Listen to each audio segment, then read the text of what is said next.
Yes, yes, yes, yes. Mind mastery strategy. Big up yourself. As we start the show without my partner in crime or my partner in legality, Baba Tunde Ajayi, but he starts with saying, "Dream it, believe it, become it." I say, "Come on down." Joining us today on the Fight is Right live, Isaac Dogboe, former WBO super bantamweight champion of the world. Isaac, how you doing, my friend? I am doing excellent, Uncle Spence. How about you? Listen, man, I'm surviving. All the better for speaking to you, my brother. All the better for speaking to you, Isaac. Isaac, there's been a lot Yes, going on sir. in boxing, bro. Yes, There's there been a lot. has. There's been a lot There going on has. in boxing, Mm-hmm. right? And we wanna know because now you moved up to featherweight. Yep. What is the crack? Late show 42 just say Niho. No. Look, mate, I'm Jamaican, mate. I don't know about these little African talk.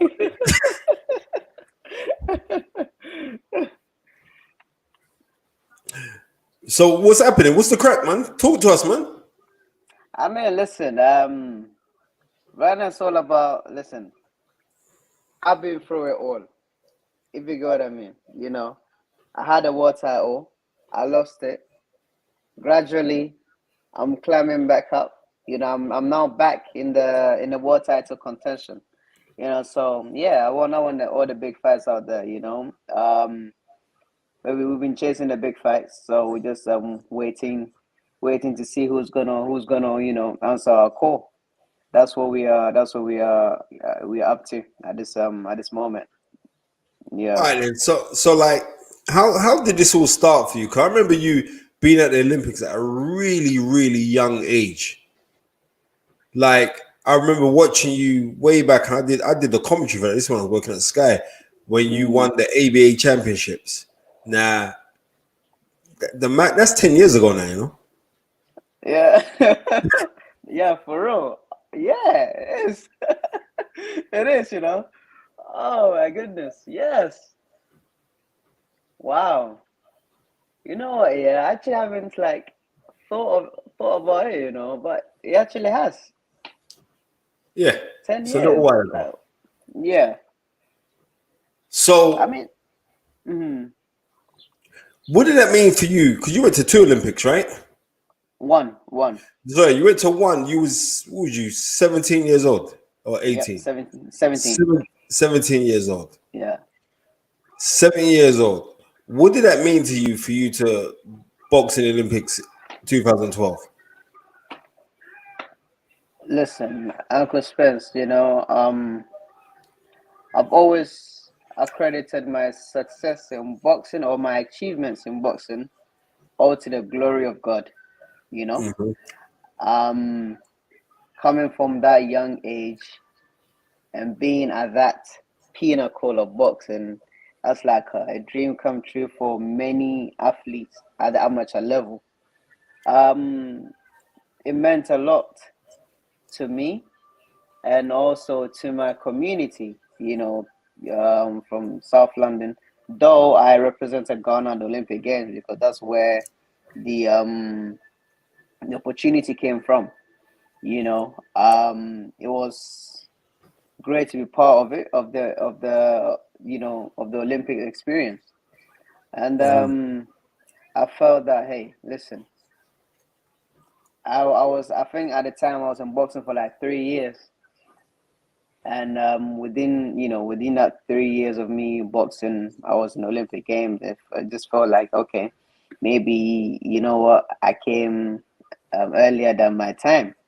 But all goes to shows that we put in the work, and God also just prevailed, just showed us the way. Yeah. So you turned pro.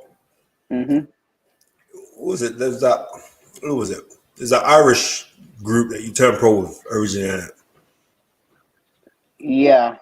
Yeah. Yeah. I think the guy that signed me, he was from Ireland. Yeah, Peters. I think Peters. Yeah, I believe so.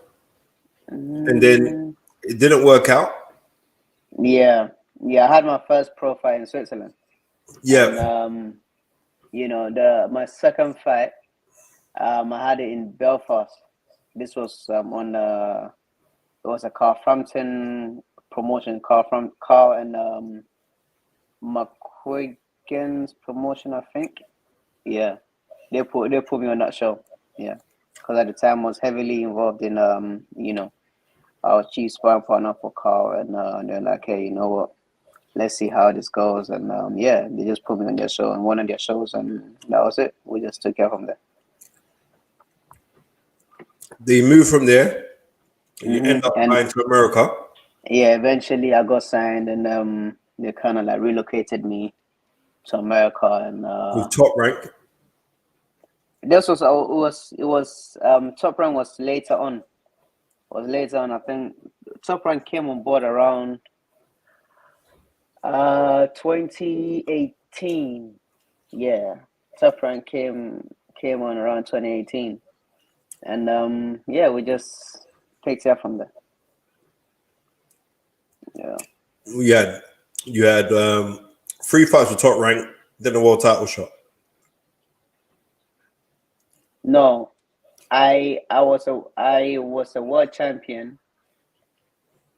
I think in our contract it was like, okay, when you beat the champion, then we'll have you for like what I think I was mandated to fight like twice after. Okay, because so the reason why I thought you was with Top Rank then, because those fights that you had prior to fight for the world title, they were shown on ESPN. Yeah, they were, because they were interested. Yeah, so I thought you was with Top Rank. They had shown an interest in me, so that's what I was told, that Top Rank have been looking at you. So just keep doing what you're doing, and so we really actually like went hard. They put me on one of their shows in New Zealand, and that was I think that was Joseph Parker and who. Joseph Parker and it was a Joseph Parker bill in New Zealand, and I fought for the BBO, I think, international title. Yeah. Okay. Yeah. Then from then on, I fought, I think, 2 more fights before the world title. Yeah. What did it mean to you, right? I remember you came to Sky after you won the world title, but what did it mean to you when you became world champion? Because we all think, man, that was what, 2018, right, or 19? Yeah, 2018. Right. 2018. What did it mean to you? It was what's his name? Magdalene. What did it mean to you when you beat him? Well, that fight was really heated. The build up and everything was more or less like like something. If you think of Muhammad Ali and Joe Frazier, the build up of that fight, that was how intense it was. Yeah, and at the time, I think really and truly a lot was said in the build up to the fight. And yeah, I mean, listen, imagine you talk the talk, and then you go to the fight, and then in the first round you get knocked down. It was like, okay. It was crazy, because everyone was thinking that, oh yeah, this kid was talking too much. He was talking a lot, and now he's with the big boys now. So really going through the adversity, having been knocked down for the first time in my pro career, and getting back up, and also putting him down, and eventually going on to stopping him. That was like, it felt like a scene from a movie. It felt great, and all the same, it's like I went out there to represent myself. To show that, listen, I wasn't here just to make the numbers. Rather I was here, to actually make a good account of myself. I was here to take it, to take the title. and God being so great, yeah, I did that when we went out there and we took the title, and yeah, the rest was history. And yeah, Then you move on, and unfortunately lose your title in your first defense. second defense. Second defense, sorry, in Yeah. your second defense. Hmm. Then you get a rematch. Navarrete, you get a rematch, Lost and when again. and then you lose again. Yep. I'm not making excuses for the loss or anything else like that. Was weight a factor in that fight? You know, initially I was a featherweight. You know, I was campaigning at featherweight. All the titles I had won, all the WBO, Africa, International, Latino, all of them ones, they were all at featherweight. But then when the opportunity Sorry, came, Isaac, what weight did you box at as an amateur? I think it was 57. So you're boxing at feather as an amateur. Yeah, yeah, as an amateur, even at the Olympic Games. Right. Yeah. So, you know, when I was ranked in the top 10, I think top 5. And the opportunity came to move down weight to fight for the 122 title for the WBO International, because I was told that, you know, that was the quickest route to fighting for world title.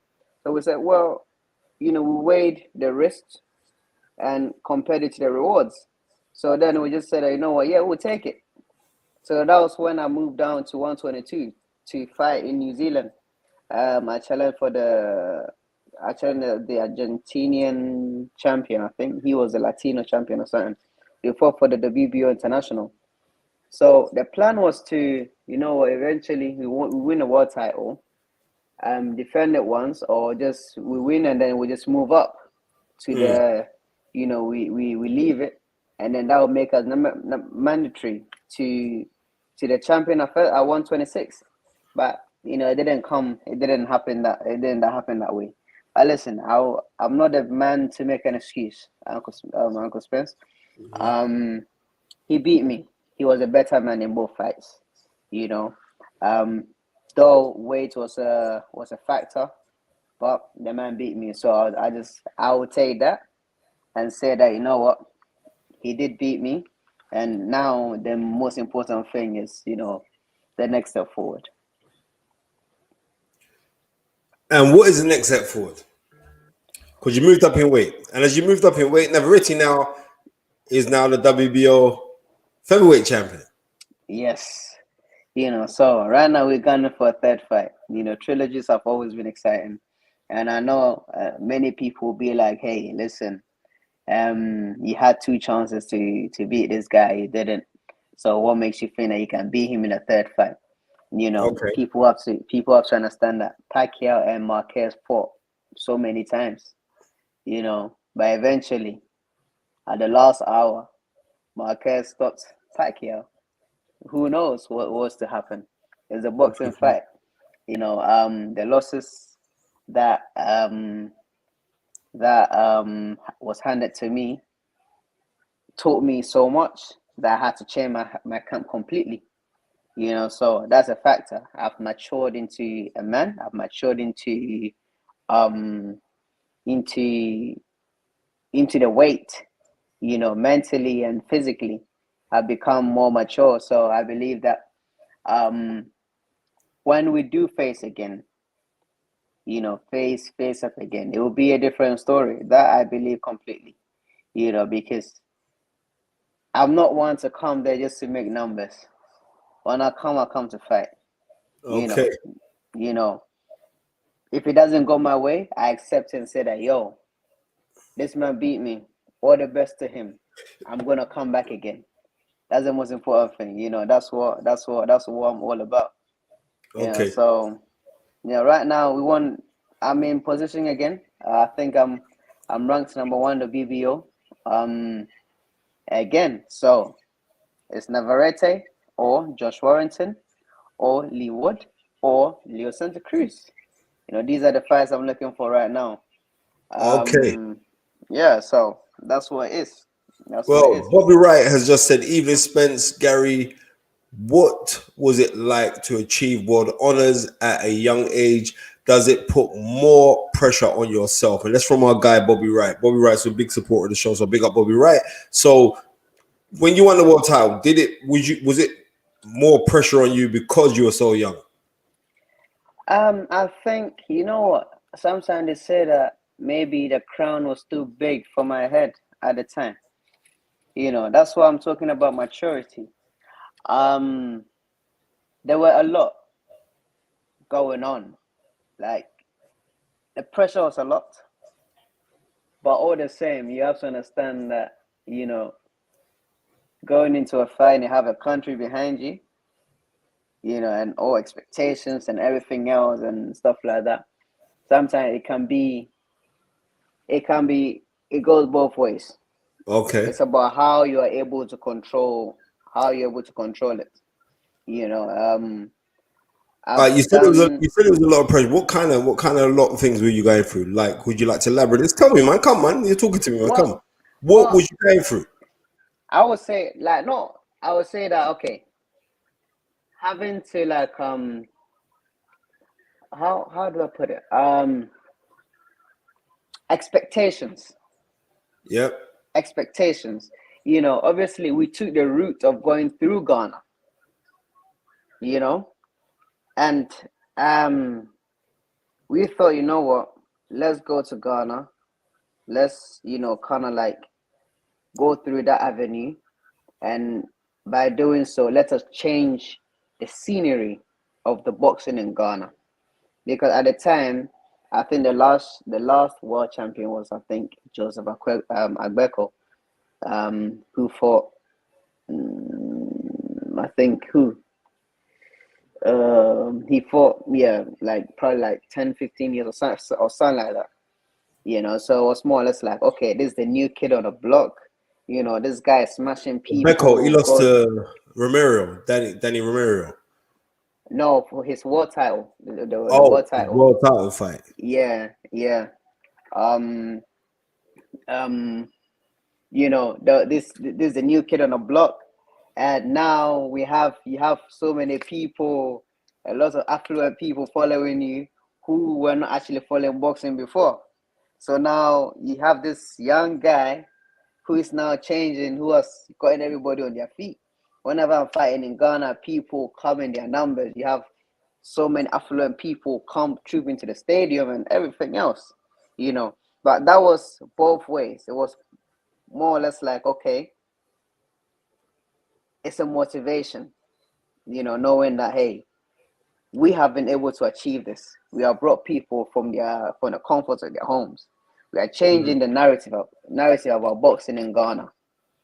So the next step forward, okay, I'm stopping everybody they put in front of me. So after a while, you be like, okay, you might listen. This guy might be unstoppable. If you're a fighter, you fall like that sometimes. Because if you keep on knocking everyone, I knocked out the world champion. 3 fights or 4 fights before 4 fights. I knocked out that guy before the Warriors. I knocked him out. I knocked out the world champion. I knocked out my first defense. So all these people, I feel like 4 or 5 fights, I stopped all of them till my second defense. So now you think to yourself like, raw, okay, this one is just going to be another walk in the park. But then, hey, like I said, it's boxing. You never know what's going to happen in the future. I'll go there and I lost, and you start to think to yourself, oh, shoot, like, what's going on? What happened? All right, let's go again, second time, again, and I lose again. And you start to really think to yourself, like, God damn, what's really going on? So, you know what I mean, Uncle Spence?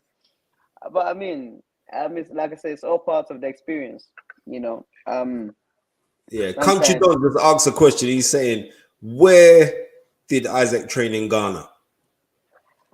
I used to train in the house. Obviously, Bukom has a big name, but I had a private place at my grandfather's place that my father had prepared. So that's where we used to train. Obviously, I was working with my father at the time. So we had our own private place that we used to work out. Okay. And who you working with now, Isaac? Now I'm with Barry Hunter. Are you with Barry Hunter? Yeah. Because Yeah. I remember ages ago, like you did a brief stint at Freddie Roach's gym. Yeah. But I know Barry. Barry's a very good trainer. Yes, sir. Very, very good trainer. I remember I met Barry years ago when he worked with Lamont Peterson. When Lamont Peterson defeated Amir Khan, then they came over here. They were meant to have a second fight, and that's when I met Barry Hunter. So we're talking a long time ago now. I mean, like, yeah, 10, 11 years ago. So, yeah. But I spoke to him recently because he was with Kenny Porter, and Kenny Foreman was talking, and like it was on the FaceTime, and then Barry Hunter was there. Barry's good people. What's Barry adding different to the style of how you're fighting now? Well, it's just more or less like, hey, listen, you don't always have to go in a fight thinking that you're gonna knock everybody out. You know, the most important thing is you have to think more. You know, well, he tells me that, listen, I don't want to take the dog out of you. I want you to have it in you, but all at the same time, I want you to think a little bit more. You know, I want you to actually enjoy the art of boxing. You know, rather than thinking that every punch that you throw has to, you know, knock a man out. You know, so that's really like the sort of thing that we are working on. Sorry, attention. I want to know. Tunde's meant to be on vacation right now, so I don't know why this little black shiny face boy is trying to come on the show. We can't hear you, Tunde. Tunde, your mic's muted. Before I start, let me just say, dream it, believe it, become it. Come on down, but you're late.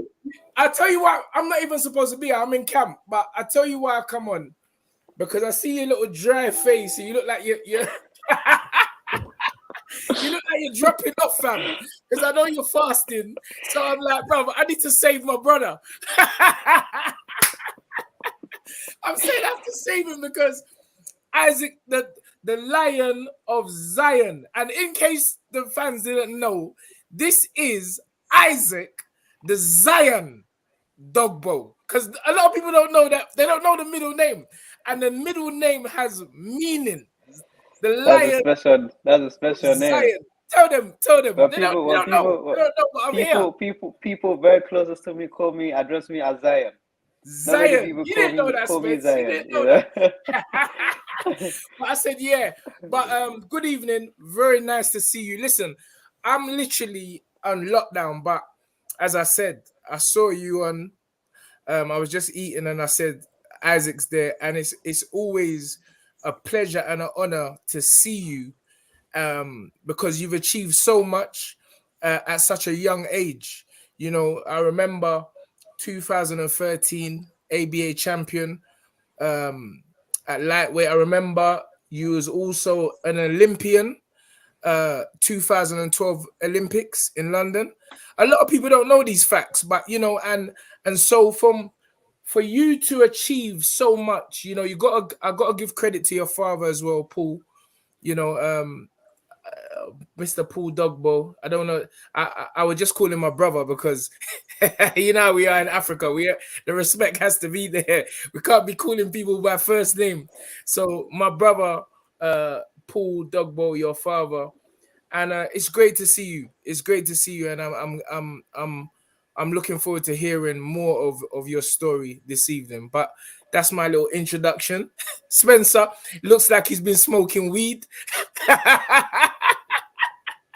Because you know his eyes are ready to slip off. Bruv. So I'm like, let me just jump on and stay. Don't stay, Tun. I need the energy. Cool. All right, stay listen, on the thing, bro. But jump on. Stay on the thing. Let me stay on for a little bit and hear what's going on. Because Tun, it's only for the fact of me saying consistency. When you were saying this week, because Tony was in camp at Anti Yard, there's thinking that I was gonna fight on the Dylan White Tyson Fury card. That's right. I said it correctly, right? And and it's not happening because he's gonna get the world title shot now. So Tunde said, "Oh, I'm gonna go on a little break." So I said, "Tunde, you coming on the team?" Tunde's like, "Nah. I'm still in vacation." I said, "Tunde, I need the energy." So usually we start a couple of hours earlier. And by chance, Isaac sent me a message, and I said, "Oh my word, I never got back to him." So I go back to Isaac. I said, "Isaac, why don't you just jump on the show?" Because I'm so right, bruv. Sleep is burning me. I'm not even lying. Don't worry, So, I've come to give you the energy. yeah, I'm here. I can start cussing you with your little black shiny face. But what I'm trying, right? But When are you fighting next? Yeah, right now, God willing, in the summer. That's what I've been told. Is that still with Top Rank? Yeah, with Top Rank, yeah. Okay. Yeah. How have Top Rank treated you? It's great. I mean, they seem to be behind you. Some promoters, especially when you lose a world title, they fling you away. They get rid of you. But they've seemed to back you. And how has your relationship been with them and Bob Arum? Top Rank they've been great. I can't complain. I have nothing ill to say of them, but only good things. They've been superb. Really and truly, yeah. That's all I can say. They've been amazing. What's the training situation now? Are you still training with your father or your? Because I see you in Is it? Nah, he's with Barry Hunter now. Huh? He's with Barry Hunter now. Barry Hunter, yeah, that's the headbanger gym, right? Yeah. That's good. And yeah. I mean, I'm not being rude or intrusive, but what's the relationship in terms of how far is like with your father? Is it he's just your dad now and he's just taken that role, or is he still involved in the camp or what have you? He's just my father now. Good. We just it's more or less like, okay, now the boxing business should be handled separately from family life. Yes. And I believe that makes it a little bit, strengthens the family's relationship a little bit better. So so I mean, Barry Hunter and the rest of the team, Patrice Harris, these guys have been amazing, and I work in conjunction with some other people in Ghana as well. So I mean, they've always been amazing. They gave me that sort of like, that sort of like a father figure, role model sort of relationship, which is equally important when it comes to the fighting business. Because I will say one thing to you: you guys are already involved. You know what the boxing business is like. Fighters they can appear very mean and whatever, but I tell people all the time, they can be the most softest people that you ever come across. But hey, it's just one of those things, that we just keep that relationship going, and just do it that way. A lot of people don't realize, it's always gonna be difficult. Father-son relationships in boxing, there's more cases of them not working than there are working, because a father always, that's your son, that's your child. You understand? So even the way you talk to your son is not the way you would talk to another fighter, because the father's like, no, we must do it this way, we must do it this way, and then the child is growing up, and not only that, Ton, not only that. If we look historically, we look the history of boxing shows you that the father and son relationships don't really work. Yes, as I said, yes. We could go like Kenny Port, Sean Port, it worked. Yes. Joe Kawasaki, Enzo Kawasaki, it worked. Yes. But then we could go down a long list of the ones that it didn't work with. And I mean a long list. And like I would say, there are some notable ones. You know what I mean? Howard Davis, that guy, 1997 Olympics won the Val Barker Trophy. The Val Barker Trophy, as Isaac knows, for the boxing Olympics, that means you're the most standout boxer of the Olympic Games. This is at a time in the 76 Olympics where you had Sugar Ray Leonard, you had the Spinks brothers. This man won that. He turned pro and came over here, and he got mad money when he turned pro as well. I think he got like $1 million sign-on fee. When his dad was training him, right? Yes. and then he went on full. He was unbeaten at the time as well. He fought Jim Watt, Scottish Jim Watt in 1980, and came up second best because that relationship didn't work. You know what I mean? Someone just put on a late show. Yeah, famously, Roy Jones Jr., Roy Jones Sr. did not work. So usually we see it, and that's not knocking your dad, because I know the work that your dad has put in. Your dad's put in some mad work on you, right? Then sometimes, but sometimes, and I have to commend your dad. Sometimes you got to say, you know what? I've taken my son so far, and he's become a world champion, and he's lost his world title. Then maybe it's time for us to bring it out. And like, I rate that, because usually what will happen is the father and son, they don't talk to each other for 2-3 years. You know what I mean? They're not eating no. You know what I mean? You know what I mean? They're not eating no more Gary and jollof rice together. They're not.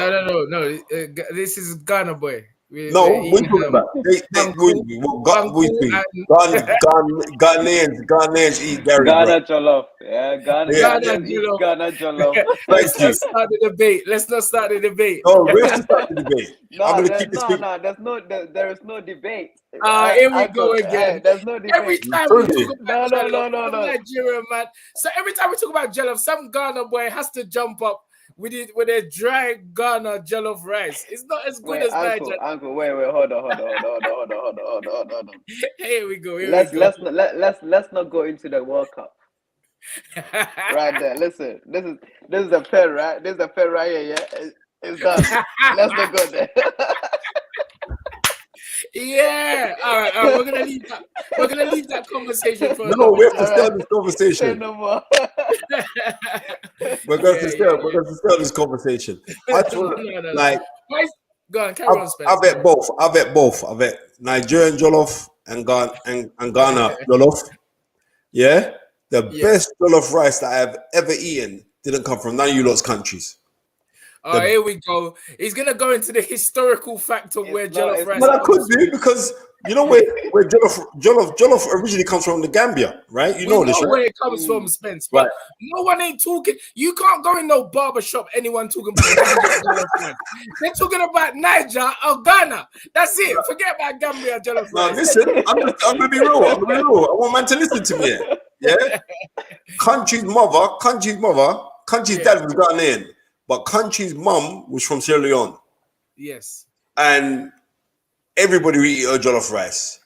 Ghanaians, Nigerians, and it was the best. God rest her soul in paradise, country. I have to big up the mum for that. Her jollof was vicious. And I remember, I'm biased because my parents are Jamaican. You know what I mean?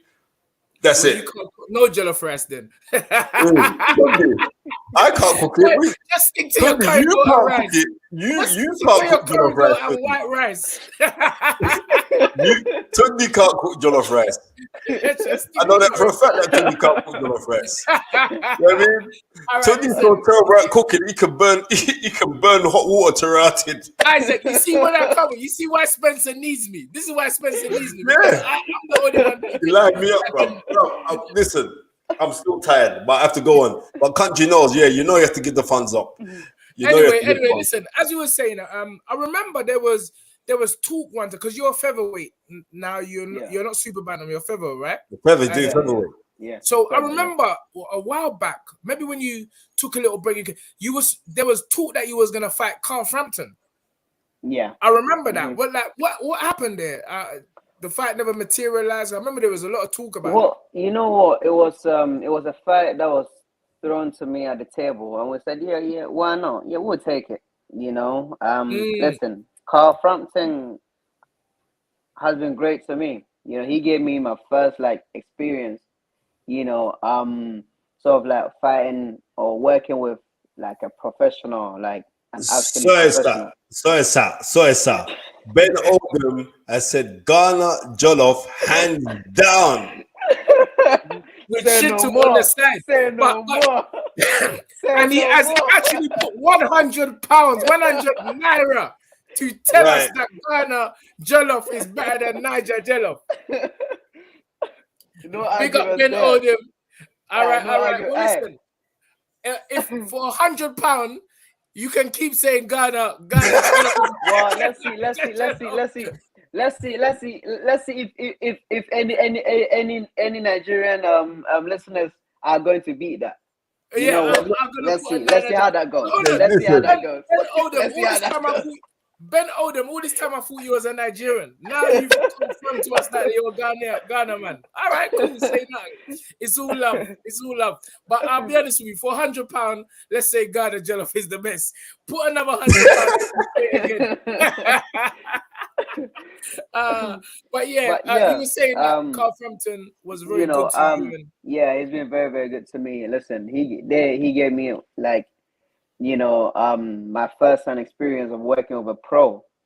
And I remember keenly where, it was me and other people.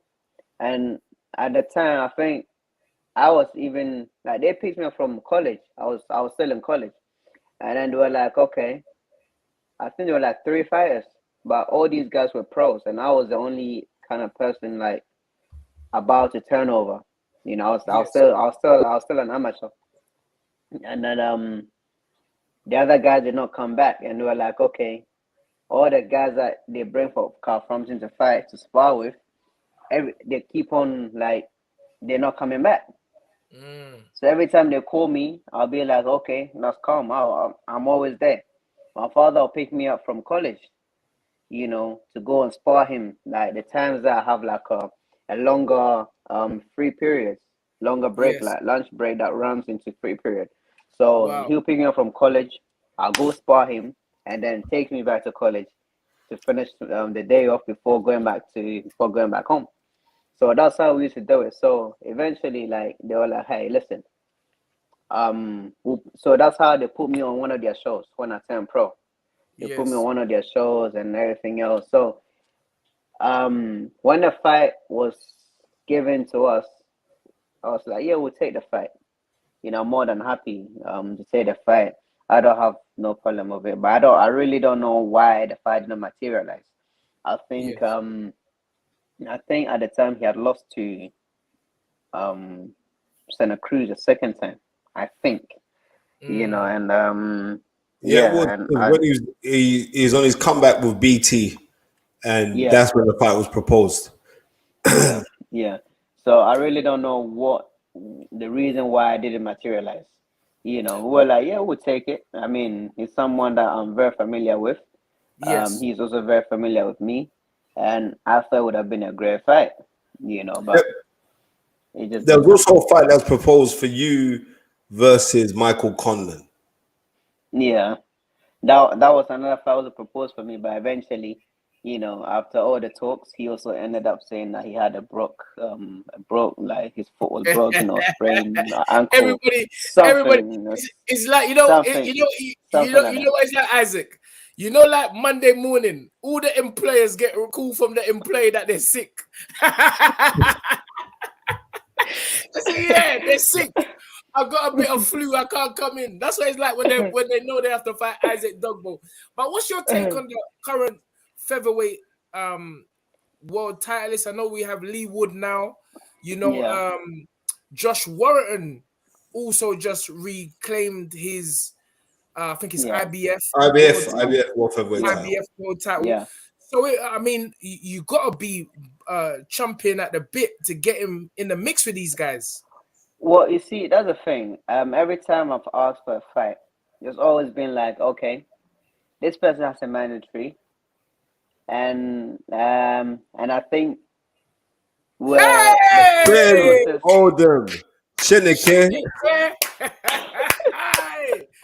Listen, I told you when I come. You see, when I come, Isaac, the money will flow.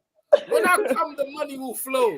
Big up Ben Odin. He says, before any Nigerian man has any ideas on commenting on Ghanaian jollof rice, try Gold Coast Restaurant, South Norwood. And stop right there, Ben Odin. Do you know that Gold Coast is a place that I took my young son every Sunday after football frequently Okay. until they change it. Until I Right. start seeing different kind of people serving the food. I'm like, nah, I'm not coming here no more. Because this supposed to be Ghanaian food. I'm seeing all different people serving up my food. But Gold Coast restaurant is it's a highlight spot. So I went Gold Coast the other day because it's not far from my house. It's only on Portland Road, South Norwood. Massive big up to Gold Coast. But I went there the other day, some Chinese man tried to give me jollof rice. That's what I'm trying to say. Bruv, I went there, some Albanian man is giving me my food. Not a Polish man, Chinese man, Asian man. I'm saying all of this is a Ghanaian shop. You can't go. You imagine going to a Chinese restaurant and Nigerian man starts serving you. Oh my goodness, only African people can do this. Only African people can. Bro, you can't go to an Indian restaurant and a Nigerian man is serving you. It's not possible. A Ghanaian man is serving you. It's just not possible. Only African can do this. Only. So when I went in there and I'm saying the portions is not like how they used to be. I'm sorry, Gold Coast, but it's not how it used to be.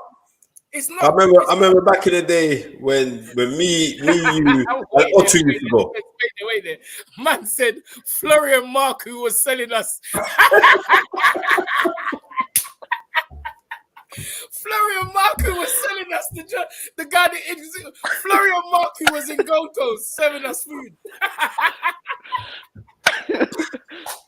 And Tunde, he had a little hat on as well. He had a little hat still. Oh my goodness. All right, sorry. Now, I'm just keeping, like I said already, Country Don's mom made the best jollof rice, as far as I'm concerned. Because one thing Tunde could tell you about me is that I can eat food, bruv. I eat food. And I'm not, and next thing, this I'll tell you, Tunde's well versed. Tunde was the one that got me into properly eating oxtail, you know. But when my mom used to cook oxtail, Tunde, I used to think ox's tail as a youth. I'm British, mate. I don't want to eat this foolishness. What was it? Eat it. It's good for you. I didn't want to eat it, stuff. It was Tunde that got me into it because I remember, like, when we was training, I'll pick up Tunde, and we go to the restaurant. Tunde will always oxtail rice but enough gravy on the rice, and I start Ben ain't playing out here, you know. Wow, I left South London 8 years ago, and now I'm hearing Gold Coast had turned into the UN. I'm telling you, Gold Coast is not like how it used to be, Ben. It's definitely not like how it used to be. It's just not. But anyway, back to the boxing. Isaac, so as I was saying, you know, with Lee Wood, what's the situation in terms of your current standings with the governing bodies, and are you anywhere in the top 10? Because I haven't looked in the rankings. All across board. I'm in the top 10. It's top 5. He's number 1 for the WBO.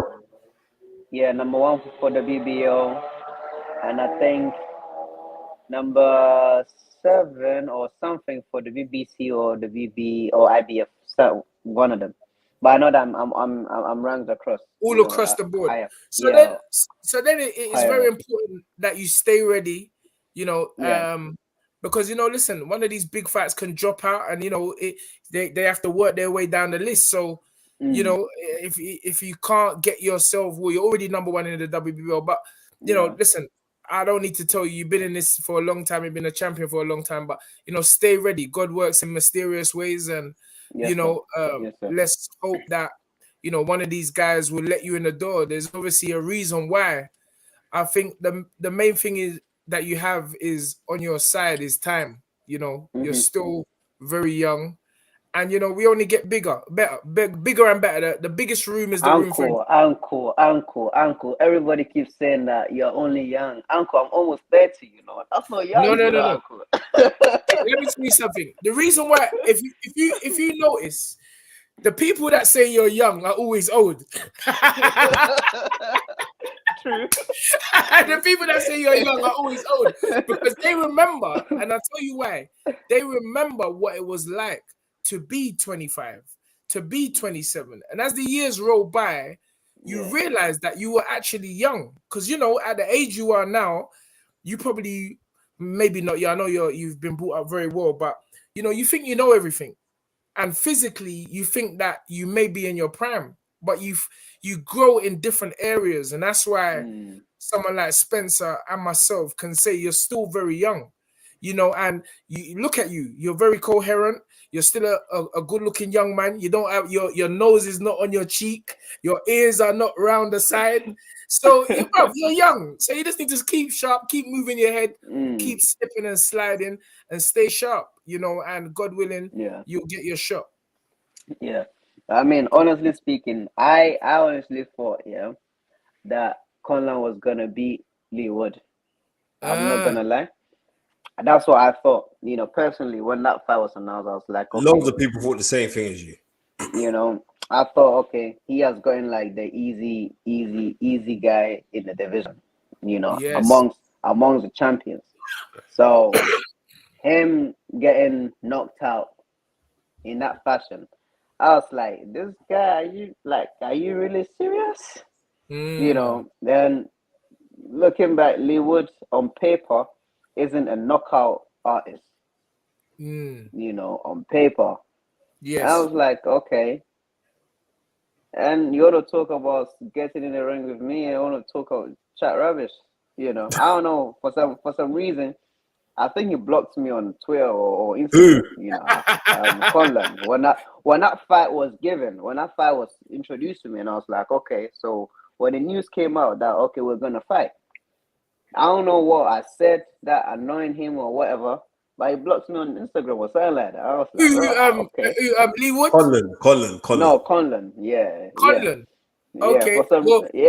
Maybe he shouldn't have blocked you because you don't know how the JoJo powers can work. I could stop that. You don't mess with Ghana, man, when it comes to this thing here, because they were just please.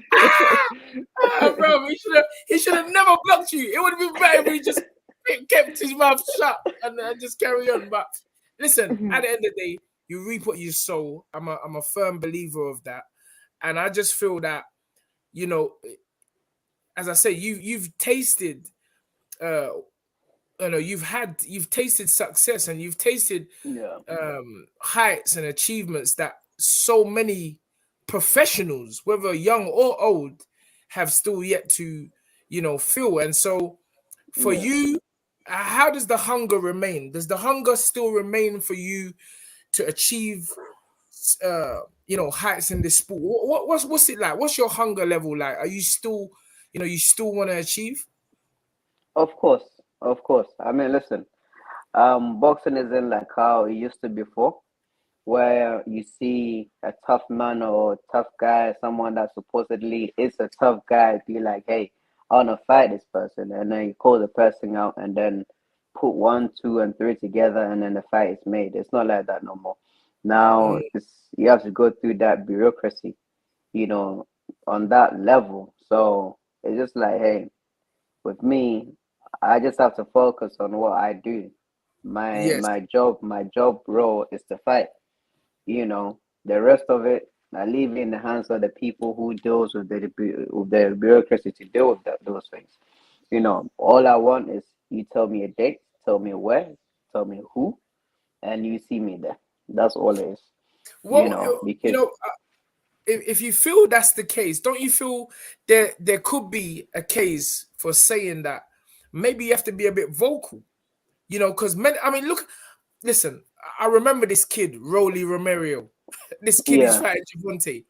I remember taking O'Hara and Otu to the gym, and Otu, as young as he was dealing with him, and O'Hara stopped Romeo.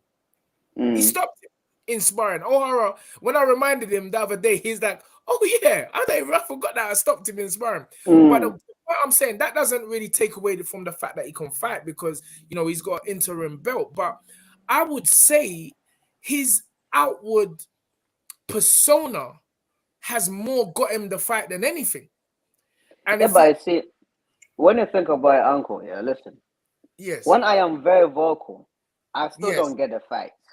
Anyway, you Mm. know, it's like, how many times am I going to be chasing after these world champions? And how is it always that they always going to avoid me? You know? So it's always that thing. Listen, when after my last fight, you know, I was like, hey, listen, these are the people I want. Yeah. I want Santa Cruz. Maxayo just won the WBC title. I was like, yo, I want Maxayo. I want Lee Wood.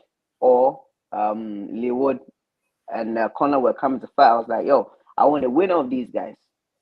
You know, I want Lee Wood. Kiko Martinez had the title. He was coming to fight Josh Warrington. I was like, okay, give me the winner out of these two. I made the phone calls. I was like, yo, these are what I want. And then it's always like, okay, this person might invoke his rights to fight Lee Wood, Santa Cruz. Now that fight has been announced. Yes. Warrington has a mandatory, so he has to go through his mandatory. You know, Maxayo has a mandatory, he has to go through his mandatory. You know, so now at what point do I then have to like go beyond like to like, let's say, harassing these people before to fight? I You know, totally I understand what you're believe, saying. Leo Santa Cruz now has been ordered to fight Lee Lee Wood, Wood. you said that. Yeah. Yeah. So, But what You know, so I'm saying, so go on, carry on, sorry. so it's more or less like, okay, listen, I talk the talk. You get me? When it's needed. When a fight is there, when I know I'm going to fight you, I'll tell you straight. I'll look you in the eye and tell you that, listen, I'm gonna hurt you, I'm gonna hit you, I'm gonna knock you out. That's what I want to do. 1 you second know? there. Gary, block that guy who said Ben Oden, block him instant. We don't need comments like that on this thing here. Yeah, carry on. Isaac, You sorry. know, so people like that be like, okay, yeah, you give me this person and I'm gonna fight him. Let the fight be announced. Because obviously, listen, people talk too much. I'm not much of a talker. I'm much more like, Yes. listen, Yes. make the fight happen and I'll meet you in the ring. Yes. You know, Well, a lot of people go on, sorry. a lot of people talk so much nowadays that they talk more than they do. And I'm not really about that life.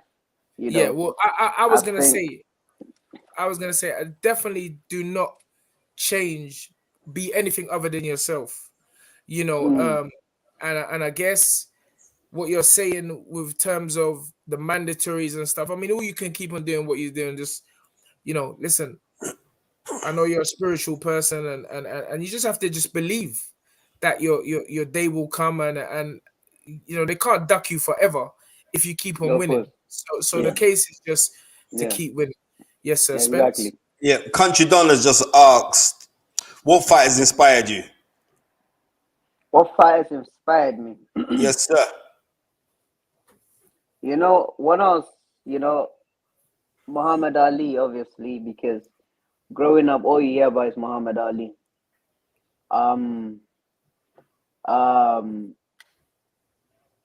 Nigel Benn, because I grew up in the UK, and Chris Eubank, Ricky Hatton. Those were the people that were really out there. And so later on, when I was growing up more and more, I started watching a bit more people. Even Uncle Spence even told me to be watch this guy, Mildred Taylor. Yes. You know, Yes, and that yes. was a guy that I used to watch a Wow. lot. I told you that know? about 10 years ago, brother. I'm surprised you remember. Yeah. You know, so I don't really have like I try to watch as many people as I can. You know. So my thing is this: you've named every fighter from every horizon, but I don't hear you mention Ike Quartey. I don't hear you mention Azumi Nelson. That's what I'm saying. And these guys, especially Isaac, for jab, Ike Quartey had one of the best jabs ever in the sport of boxing. That's what I'm saying. Growing up, you know, I didn't land, Uncle. I did not land. I said, and then moving on from that point onwards, me going back to Ghana, meeting these people, Now Yes. watching them, my father trained me based on like people like James Toney and Azuma Nelson.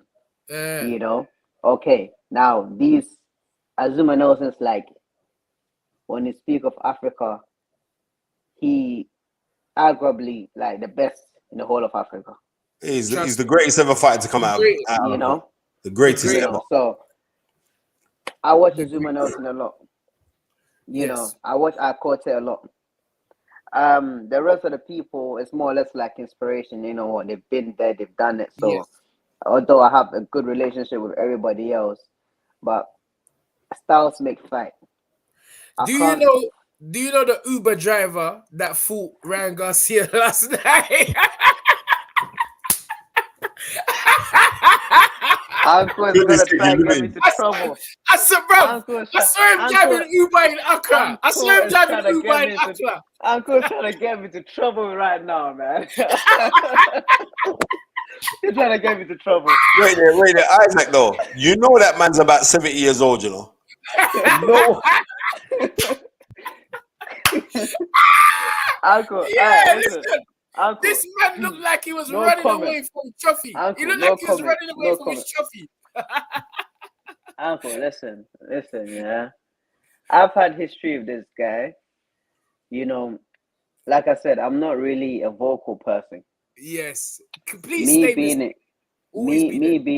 being in Ghana, I've come across a lot of, not many, but a few people who put up a facade. They put up a facade. They'll go on TV, on radio, and things like that, and talk rubbish about you.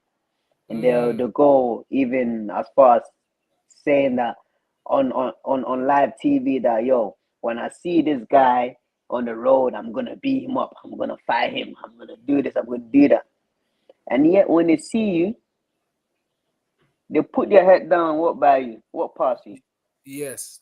I can't rate people like that. Yes. So basically, you're talking about Game Boy.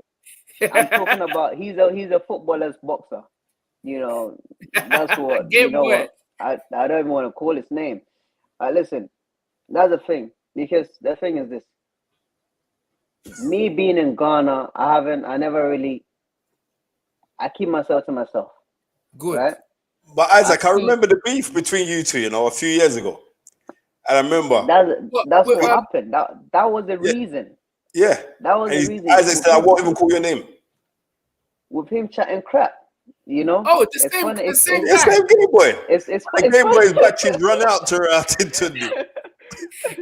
It's crazy because some of these guys, it's like they think that, okay, it's so easy to come here, you fight in America and everything, so it's calm, just like that. He's been around like time. Since 2004? That's when he turned pro. Okay. I turned pro in 2013 or 2014. Yes, 10 years after. You can't compare yourself with me, and I'm not saying I'm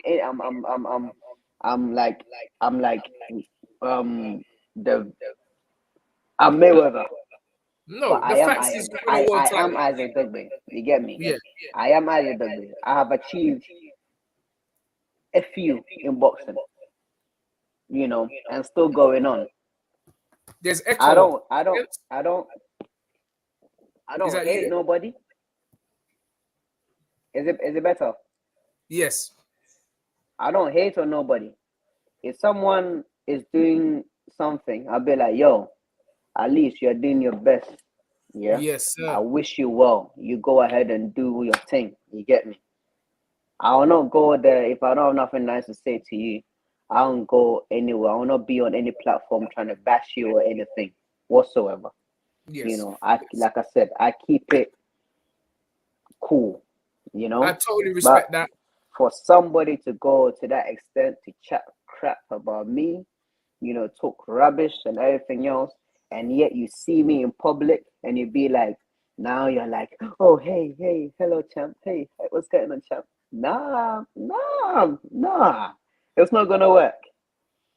Obviously I have already expressed publicly my dislike for this guy.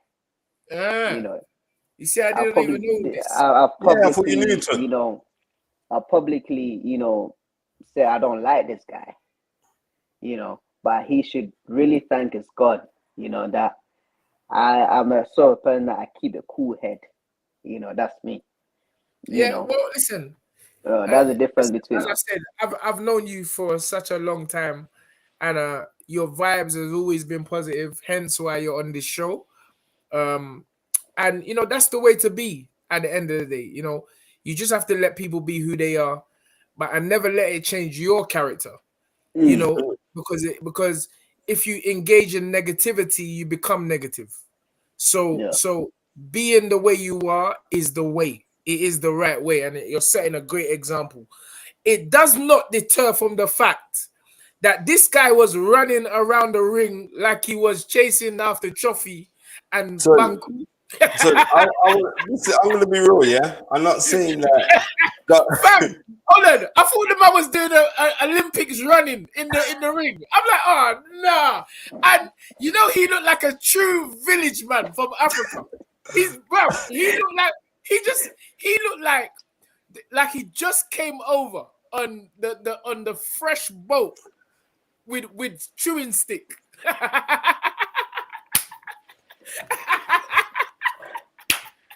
Uncle, me right now on that You know conversation. something, yeah. In No, that conversation, you jokes know aside. what? I take myself out of that Yeah. conversation. That's Now why it's I'm between here. you and That's why Uncle Spence. you leave that to me. You leave that to Uncle. You leave the jokes to me. That's what I'm here for. That's me. Nah, But what all I'm saying, Kun, is like wait, Spence, wait, this 1 second. morning, gone. Wait, 1 second. Jokes aside, I feel if he put up a fight, there was times he actually hit Garcia, but he just was scared. Spencer, I don't know what you thought about that. Ton, I told you when I watched it this morning, and that's when I phoned you. I said, you know what? This Ghana man's a blinking disgrace, you know. Nah, He he's a said, blinking disgrace. I think he was. I don't think he's ever come out of Ghana before. I think the flight, the flight and the trip to come to America to eat two American burgers or to go to McDonald's, right? He must have been just happy and over the blinking moon. I had a Big Mac, right? It was just nah, man. It was just nah. And not only that, the brother just looked old. He so looked what are you old. trying to say that he lied about his passport? That's what you're He trying did to lie. say. He lied vicious. I'm telling you Listen, that now. Uncle, I know you that know man's what, about yeah, 50, you Uncle. know. I'm telling you that now. I know that man's 50. I know that man's older than me. I'm 48. I know he's older than me. Uncle Spence. You know what, yeah? You know, one thing I've learned is that when a man is down, yeah, let's not kick him. So let's leave him. No. You know, He's not down. He's not down. He's not down. Despite everything, yeah. Despite No, everything. Let's say that. you know Let's why? just assume Listen, that. Let's just if you assume put he's up going I through hear it what you're right now. saying. I hear what you're saying, and I would like to agree with you, but I can't agree with you. If the man had put up some form of a fight, yeah, props to him. That He would have went, been he tried different. to think. Yeah. The brother was overawed. He was starstruck. You know what I mean? And he just disgraced his village. I don't even know what village, what bush he come from. All right, let's be positive. At the end of the day, he got a dream fight, and that's the positive side of it. You know, not many people, because he must have been paid well, or maybe not. It depends. Yeah. You know, like back in there's something that I used to struggle to understand, and this was what my little brothers used to always say. They used to say that this is what their teachers told them. I think when they were in school, like primary school, something, they'll have a sports day, and then sometimes if they don't do so well, they'll be like, "Well, I didn't win, but then my teacher said that it's not the winning that matters; it's taking part that counts." And I'm like, Nonsense. no, it's not the taking part that counts. Nonsense. Nonsense. All we do is win. Look, the country telling me to allow the man. I know his country's cousin, you know. I know it's from. I know that man's from country, that village. Let me tell you, I know it's from the village. That is a defeatist mindset. It's not the taking part that matters. It's the winning that matters. It's either you're in it or you are not. You're You either know, this Simple. is competition. you're either in it Um, or you're not. Thank you, Dinah You know, Jones, for but the $5. She says when she was in high school year. Hold on. When I was in high school years ago, one of my mates lived next to Simon Brown, who was a top 5 fighter from out of Jamaica. Tank stops Ryan Garcia. Absolutely. Yeah. Massive big up that's Absolutely. true. to the Yeah. two-weight world champion Simon Brown, welterweight Simon Brown, who was out of Clarendon, Jamaica, where my dad was born. He was a fantastic. But this is the thing that I just heard recently. That's mad that you just mentioned that, Dinah, because I was just speaking to Tunde the other day about Simon Brown. Yes. Simon Brown, when he was competing as a professional fighter, yeah, when he became world champion, he was 38 years old. Right? On his thing, it said that he was 26, but he was 38. Seriously. So what are you trying to say, Mr. So Togo? No, but you know what? I was looking at Togo's record, and it's quite good. He only lost his debut, and then obviously he's been matched very well, and you know the fight. listen, But it wasn't a good. You know, if he went out on his Uncle, shield, listen. I was in Ghana, yeah. yes, There are a lot of things that I wouldn't talk about here, you know. yes, But to simply put it, it isn't what it seems always. yeah. What you think you're telling me anything? I'm a No, big man. I'm an it uncle isn't in what this thing. I'm an it, uncle it in this thing. isn't. That's why you're calling me It uncle. isn't. It isn't what it seems always, you know. I'm But a like I big man said, in this thing. I know the I'll business not, of boxing. I I'll know not how kick it a goes. man whilst he's down. Listen, let's just assume that. Listen, now he's got his money. He can do something good, you know, with it. For the Yes, back time home. being, he can look after himself. But when it comes to boxing, you know, he just needs to pick his words proper, because there are some people who actually do it just beyond the money. You know, we do it Yes, sir. for something different. You get me? And why? Everybody wants the money, yeah. Yes, But beyond the money, there's something which is much more greater. That is that glory, you know, for people to look at you and say that, you know what, because of you, because of what you did, I was inspired to pick up this cross, or inspired to pick up these gloves to do this. You know, that's the difference between some of us and some other people out there. well, You know, I must say that as well as being impressed with your achievements thus far in boxing, I'm very impressed with your outlook and your perspective on life at, again, I repeat, such a young age. Um, at such a young age. But you know, listen, this is the kind of examples that I like for people to see and hear, especially when it comes to our sport of boxing, because you know, a lot of people, and you know what, everybody plays their part. That's one thing I never lose sight of. You know, mm, everybody can't be good in this thing here. You understand? yeah. There has to be a villain. There has to be people that play the bad man, or the people that people don't like. You know, but we all know when the cameras switch off, everyone ain't like that. Who's going to fold and who's going to stand? we know we like that. But credit to you again, Isaac. Spence. Isaac, simple thing, because I'm going to my bed in a minute, right? If you had a message to give out to Lee Wood, what would the message be, Isaac Not Dogboe? only Lee Wood, not only Lee Wood. Now, wait there. Lee Wood first. I'm going to go in the order. Message for Lee Wood. You should come and see me, man. They should answer the call. We want to talk to them. They should make it happen. Yes. You know, Isaac Dogboe is still very relevant, and the reason why I'm relevant is because of what I have done.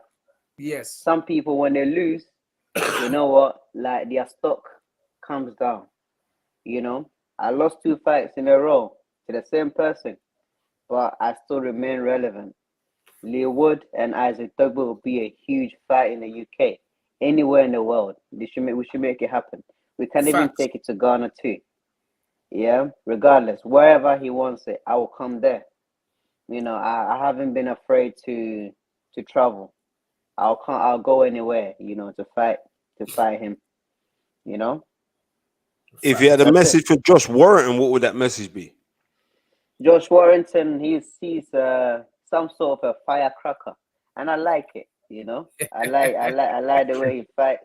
You know, in fact, I love it. You know, because it'll be an action throughout. You know, that's the kind of guy that I want to get in there with him. No disrespect, he's done so well for himself.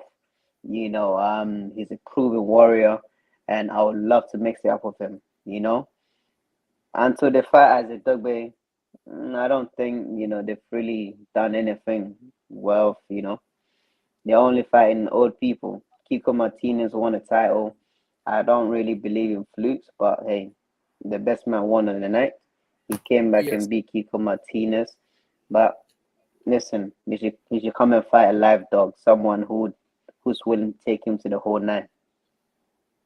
So would this mean that you'll be prepared to come back to the UK? Because we haven't seen you here in a long time. Uncle Spence, I haven't had no pro fight in the UK. This is what I'm trying to say. Like, yeah, I'm saying. But before you go, whose idea was it to, you know, to get your career started, and to this day in the US? The visa government. No, he was born in the UK. No, he was born in the UK. No, I wasn't born. I was born in the UK. I wasn't born in. I was born in Ghana. But I see, after I was signed to an American management company. You know, so they moved me from the UK to America. You know, and from then we went to Ghana, and it was like, okay, boxing had died down completely. You know, people were not even recognizing. Boxrec were not even recording the boxing shows when people fight. You know, and by the special grace of God and by the, you know, great people that we had, were able to change that. You know, to kind of like start up a cleanup process. You know, and eventually Boxrec started recognizing Ghana fighters again. Yeah. You know, and now boom, after about a decade or more, I won a world title, and the name Ghana started going around again. And now eventually people start paying attention to Ghana boxing. Hence the reason why now some of the big promoters will come to Ghana, look at the people that, you know, who look good on paper, and give them fights from Ghana. Yes. You know, so I can say that myself and my team, we have contributed hugely to the sports of boxing in Ghana. Come on. You know, so I mean, and I've just recently heard that Mickey Bay will be fighting Tevin Farmer. Yeah, he's fighting in Ghana. Yep. I spoke to Mickey in May. I spoke to Mickey Bay about that fight. Mickey Bay said he's coming on the show. I got Tevin Farmer's phone number. I ain't spoken to him in ages, but I'm gonna get both of them on that because they would have gelled the thing. Who do you know what promotional company in Ghana is putting on that show? I'm not too sure, but I think I may know a gentleman who might be partnering with a promoter in Ghana to make the fight possible. Yeah. Okay, interesting. There was something I was gonna say. Spence Fearon. Yeah, because I'll be looking forward to that fight. Even though like Mickey Bay's back. I see him doing his bit of training. Like he said, like he knows he's got a few more fights left in him. And I think the thing that's giving him the motivation is that he lost a close fight. He lost a close fight to Kambosos. So he's thinking to himself, well, and he told me by his own admissions, he said he didn't even train for that fight. He just came in just to do his bits. So, and he said he was more, you know, hurt by the dramas that was going on in the Floyd camp with his with the management side and stuff. So his mind weren't really on it. So he thinks, right, that was what, nearly 4 years ago now. So he's saying he wants to go give it another shot, give it another try, and see what's going on. And you know what? And the Tevin Farmer fight, it's a good fight because Tevin Farmer's not renowned as a hard hitter or a puncher. He's a skill star. It will be a good fight. But when you're getting long in the tooth, like Mickey Bay the Spirit is, it's difficult to keep off skillsters. But it's going to be an interesting fight because Tevin Farmer's lost his world title. So I'm interested in that fight. And I'm glad that boxing like of that kind of caliber is down in Ghana. I'm looking forward to seeing that. But you see, that was the goal. You know, if you had listened to some of my previous interviews from like back in the day, like a few years back, we laid out a plan that, listen, in the near future, we want to have big fights. We want to attract the international bodies to hold big fights in Ghana. Because Ghana is a boxing nation. The people love boxing to bits. We have, you know, the stadiums and arenas, you know, to put up these shows. You know, all it is that the right people have to be, you know, have to put it together. The right people have to get on board. The corporate Ghana has to get on board. People have to get on board because there's so much talent in Ghana as well. You know, crazily enough, there's so much talent there. But it's just that they don't know how to utilize it, or they don't know how to bring that talent out. You know, rather people try to exploit it in a negative way. You know, and when I say that, I mean, excuse me to say, but it's more or less like, okay, let us build a fighter up, and later on, let's go sell him. You know, when they could keep him. It don't make sense. Exactly, it don't make sense to do it that way. What makes it look? Let's build a fighter up. When it goes well for him, it goes well for us. Because if you look after someone properly, you attract other customers, you know, in the long run. But if you think about the short term, then who is going to want to be with you? Nobody. You see, but that's the thing that most people don't have. You know, they don't really understand it that way. That, listen, okay, I have this fighter. I'm going to work with this guy, push him to the best way I can. When, God willing, he becomes a world champion, I know other people are also going to come. Because already I'm establishing a stable of fighters or you know, something. And this is what this person will be the star attraction for other people to follow. You know, but hey, to each man and his own, you know, so someone we can only, you know. What fights are you looking forward to coming up? Fights I'm looking forward to, I think Canelo and Bivol. Good fight. Yeah. That's and I'm also looking forward to Kambosos and Haney. And as you say that, I just got off the phone to Bill, Dev's dad, you know, because we all come up together. We was cracking some jokes which I can't repeat on air. But Bill Haney will be joining us next week live on The Fight Is Right. Next week. Yeah. We change it because I didn't want to do, because Monday is not our day. We want to keep the thing running. So we got the Spence Ugas fight on Saturday. Yeah, that's a big fight. Ugas. So it will all. Wait, what station is that going to be on? That's going to be on that Fight app, that's isn't it? Showtime. Yeah, but it's going to be on that Fight app. Is it? I'm not too sure. But anyway, it will be. So Bill could have come on tomorrow, but I just think, you know, Monday's not a good day. Everybody starts back work and you know, people are getting ready to attack that. Oh, Gary's just done the posters for next week's show. Bill Haney live on The Fight Is Right.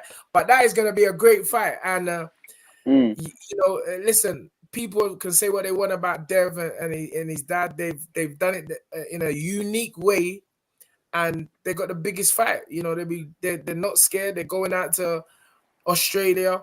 And what what history is going to be made is just unbelievable. But yes, like Who yourself, you got in that fight, Isaac? Who do you think is going to win that fight, Isaac? You know what? Yeah, Uncle Spence, may the best man win.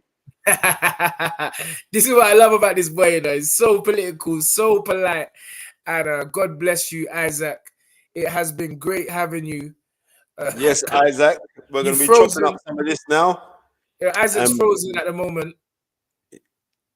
Can you hear me? Yeah, I can hear you now. Yeah. I said it's been great having you on the show. I wasn't supposed to be here. No, I'm glad you were. Tunde, I'd be sleeping right now. Come on, energy goes. I will be sleeping. I will be. Energy goes.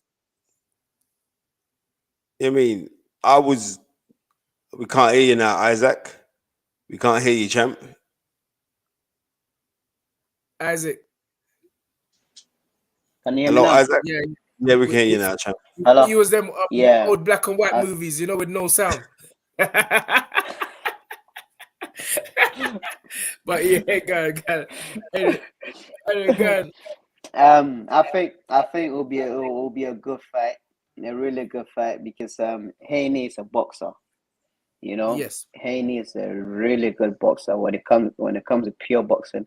But then, is he going to be able to stay disciplined throughout the whole 12 rounds? Yes. You know, because Kambosos comes with pressure.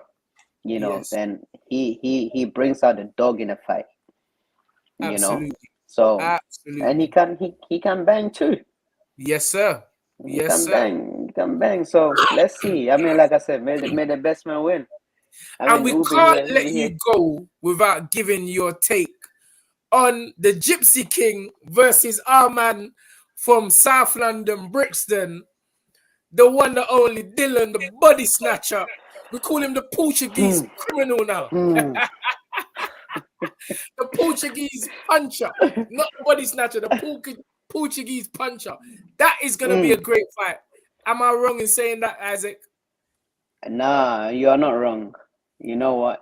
I believe it's going to be a great fight too. And again, may the best man win. You know what? Dylan is like a big brother to me. You know, we used to train together at the Miguel's gym. He's been like, you know, one of them guys when I was growing up. You know, he's always there. We used to always see him around. So I mean, it's like a family to me. You know, it's one of those. It's one of those guys. But listen, may the best man win. When he wins, you know what? When he wins, that's a big thing for him. And I didn't say if he wins. I said when he wins. Well, then you've just given us the answer that we were looking for. It will be massive for him. Nah. Listen, you can't say if, because look, it's heavyweight boxing. Yeah, so then you can say if. Exactly, it's heavyweight boxing. Anything can happen. You know, anything can happen. Nobody expected Otto Wallen to go the full rounds of the Gypsy King. Yeah, I never know something. That, to be honest with you. I didn't. You know something? He gave him a tough time. But you know what? The Gypsy King is always a Gypsy King. He showed heart.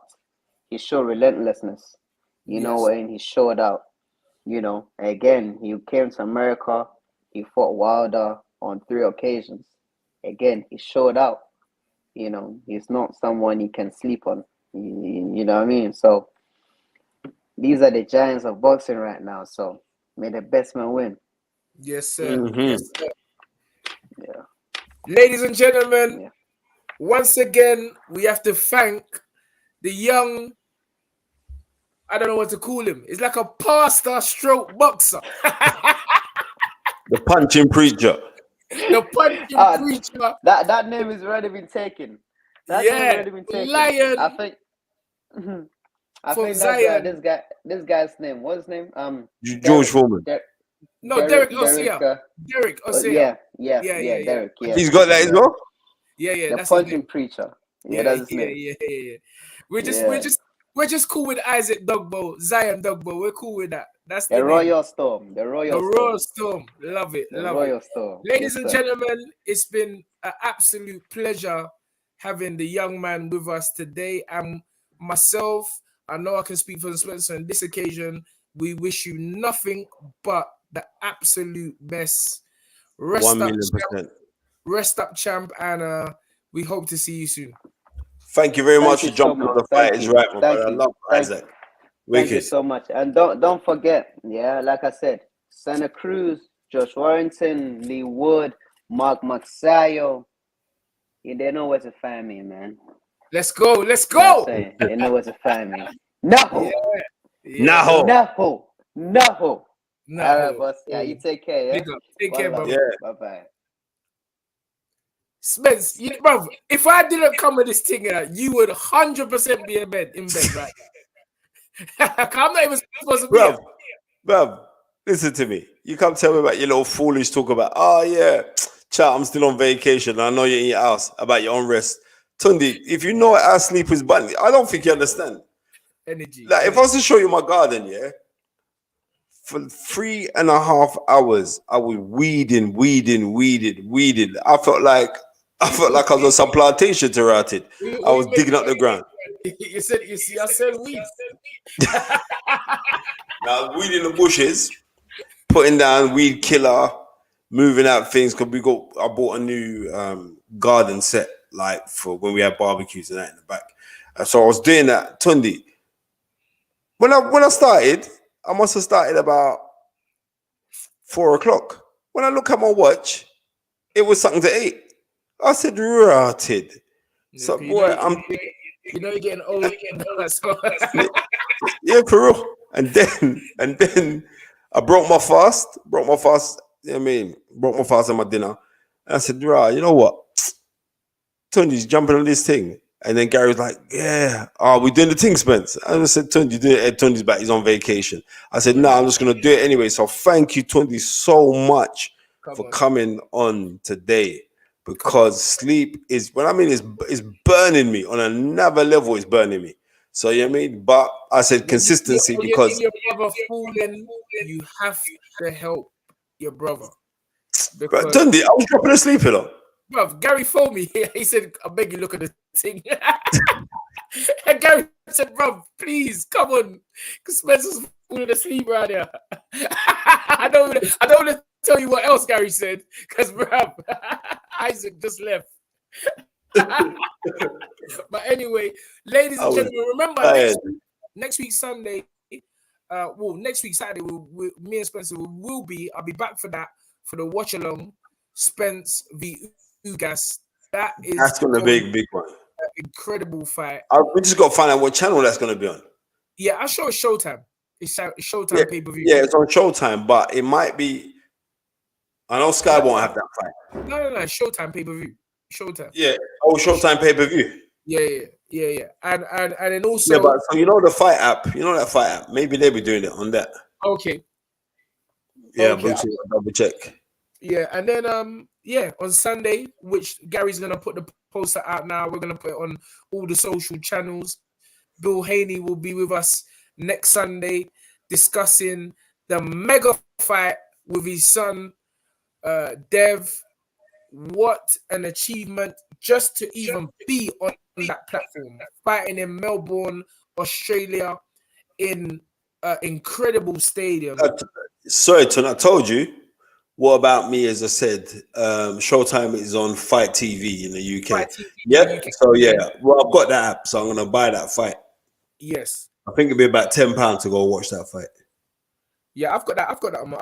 Yeah, I know you got it. So I'm definitely doing the live from there. I'm looking forward to that fight. But not only that, because it's gonna give us a better indication of Errol Spence's standing, because since the car crash, he ain't had no stoppage wins. Yeah, I just watched the second episode of All Access tonight, Spence Ugas, and is it good? Spence is on. He's ready. He's ready. Well, after the fight, we'll get Derek James, because I've been speaking to him regularly. He's a nice brother. You know what I mean? Lovely guy, and he watches the show. So I was like, rah. You know what I mean? So we gotta get him on. You know what I mean? We gotta get him on. Get Errol on as well, man. Listen, you know, Errol's family as well. Yeah, So man. you never know, we could get Owen, but I know But first, he's got to win this fight. I mean, This fight's not a foregone conclusion. This fight's not a foregone conclusion. I want man to realize it. I mean, especially when you hear Ugas' story, the guy really has come. You know, not many people have lost 3 times. You know, he took a couple of years out of boxing. He was not going to box, but he didn't know what to do. He was literally homeless. And the guy has worked his way back up.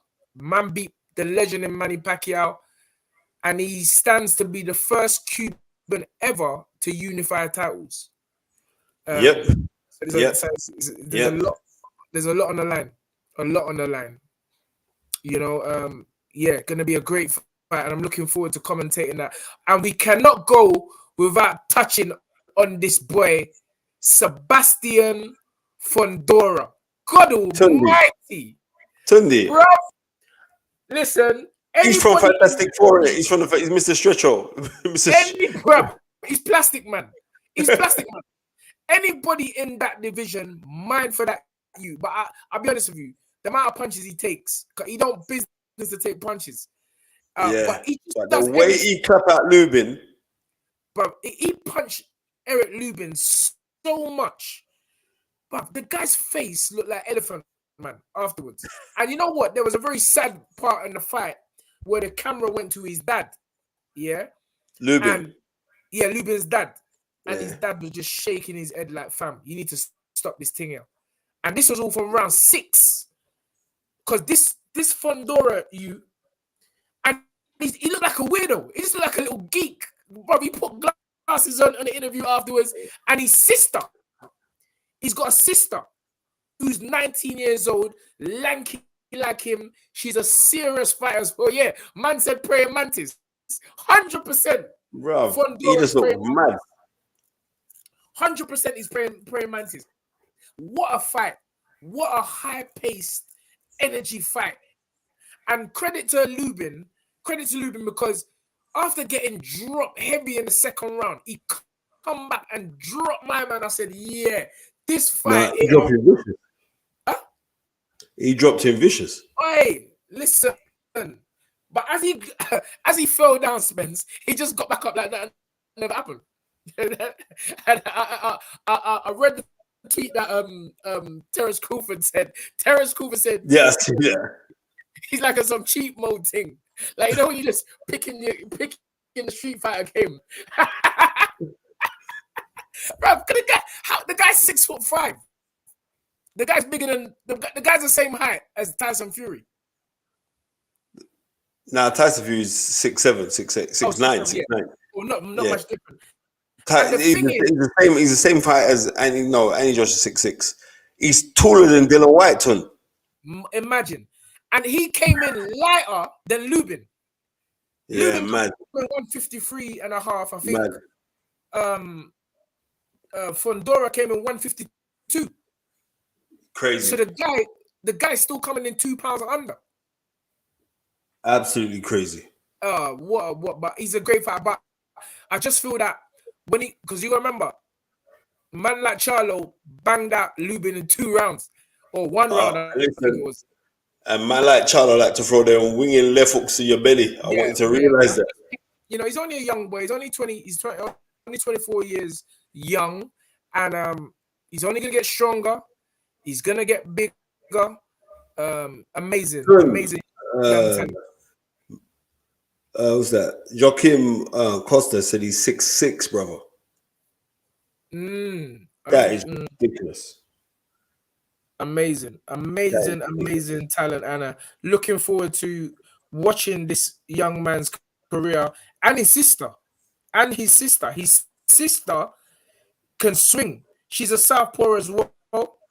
And the fact that he's coming from that southpaw stance just makes it even more difficult for fighters. Trust me. Great fighter. Very, very, very good fighter, Spence. So that was the Garcia fight. We didn't really touch on it, but we was more talking about the Uber driver. And then we actually touched on the fight. But well, boy, good to see Golovkin back. what was your assessment of Garcia? If I was training a fighter, I know how to knock him out. Big up Troy Graham. If I had a fighter, I'd know how to knock out Ryan Garcia. From Fundora is 6'4", 5.5. Okay, right. Yes. You know what I mean? So yeah, I would know how a fighter would I know how to train. Troy Graham says, Brother Tunde, did you first check come from Uncle Tunde Jollof rice? I don't understand what you're writing there. Sorry, brother. Look at the chain. That don't make no sense, Trey. Yeah, Troy, don't capital. You see when man writing caps, you have to watch them, because it says that the serial killer. It means your own. Yeah.